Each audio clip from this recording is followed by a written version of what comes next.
सोचिए, एक ऐसी कौम जो पहाड़ों को चीर कर महल बनाती हो, जिनके पास ताकत भी हो, दौलत भी हो और हुनर भी, लेकिन फिर भी वो अपने रब को भूल जाए। ये कहानी है हजरत सालेह अलैहिस्सलाम और कौम समूद की। कौम समूद हिजाज के इलाके में रहती थी। आज भी उनके बनाए हुए पत्थरों के घर मदायने सालेह के इलाके में मौजूद हैं। ये लोग बहुत माहिर थे, पहाड़ों को तराश कर मजबूत घर बनाते थे। रस्सी खींचो, हाँ जोर लगाओ सब। उनकी तहजीब बहुत तरक्की याफ्ता थी, लेकिन उनका अकीदा बिगड़ चुका था।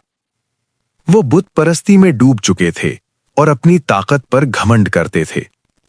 इसी घमंड को तोड़ने के लिए अल्लाह ने उन्हीं में से एक नबी भेजा, हजरत सालेह अलैहिस्सलाम। ऐ मेरे लोगो, अल्लाह की इबादत करो, तुम्हारे पास उसके सिवा कोई माबूद नहीं है। उन्होंने अपनी कौम को पुकारा, ऐ मेरी कौम, सिर्फ अल्लाह की इबादत करो, उसके सिवा कोई माबूद नहीं। उनका पैगाम साफ था, हे मेरी कौम, अल्लाह की इबादत करो, उसके सिवा तुम्हारा कोई माबूद नहीं। तुम हिदायत को क्यों झुठलाते हो? अपनी सरकशी छोड़ दो। लेकिन कौम के दिल सख्त थे। कुछ लोग ईमान ले आए, लेकिन ज्यादातर लोगों ने उनका मजाक उड़ाया। देखो इन्हें, कैसे अंधे विश्वास में जी रहे हैं। उन्होंने कहा, हम अपने बाप दादा के तरीके को नहीं छोड़ेंगे। ये सिर्फ परंपरा नहीं थी, बल्कि सच से इनकार था।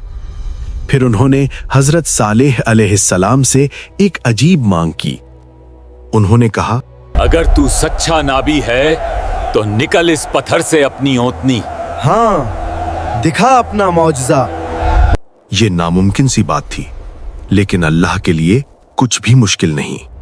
एक दिन सब लोग जमा थे।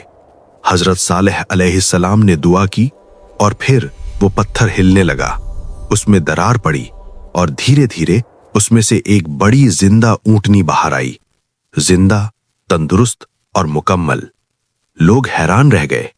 ये कोई जादू नहीं था, ये अल्लाह की साफ निशानी थी।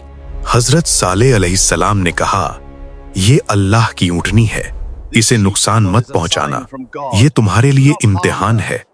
उन्हें बताया गया कि ऊंटनी एक दिन पानी पिएगी और दूसरे दिन पूरी कौम पानी लेगी। कुछ लोग ईमान ले आए, लेकिन कौम के सरदारों को ये मंजूर नहीं था। उन्होंने लोगों को भड़काना शुरू किया, ये सब जादू है, इस ऊंटनी को खत्म कर देते हैं। और फिर एक साजिश रची गई। कौम समूद के सबसे बुरे लोगों को इसके लिए चुना गया। एक दिन जब ऊंटनी अपने पानी के दिन पर थी, वो लोग छुप कर आए और उन्होंने उस बेगुनाह ऊंटनी पर हमला कर दिया। आखिरकार उसे मार डाला गया। ये सिर्फ एक जानवर का कत्ल नहीं था, ये अल्लाह की निशानी के खिलाफ बगावत थी। हजरत सालेह ने आखिरी बार चेतावनी दी, अब तुम्हारे पास सिर्फ 3 दिन है, उसके बाद अजाब आएगा। लोग हंस पड़े। उन्होंने मजाक उड़ाया। पहला दिन गुजरा, चेहरों का रंग पीला हो गया। दूसरा दिन चेहरों का रंग लाल हो गया। हम बर्बाद हो गए हैं। गुफाओं की ओर भागो। तीसरा दिन चेहरों का रंग काला पड़ गया। हे अल्लाह, हमें इस अजाब से बचाओ। फिर अचानक आसमान से एक डरावनी आवाज आई, अपनी जान बचाने के लिए भागो। जमीन जोर से हिल उठी और एक ही पल में सब कुछ खत्म हो गया। पूरी कौम तबाह हो गई। जो लोग कल तक घमंड करते थे, आज बेजान पड़े थे। उनके घर, उनकी ताकत, उनका घमंड, कुछ भी उन्हें बचा नहीं सका। सिर्फ वही लोग बचे जो ईमान लाए थे। और ये वाकया हमेशा के लिए एक सबक बन गया कि जब इंसान अल्लाह की निशानियों को झुठलाता है और घमंड करता है, तो उसका अंजाम सिर्फ तबाही होता है।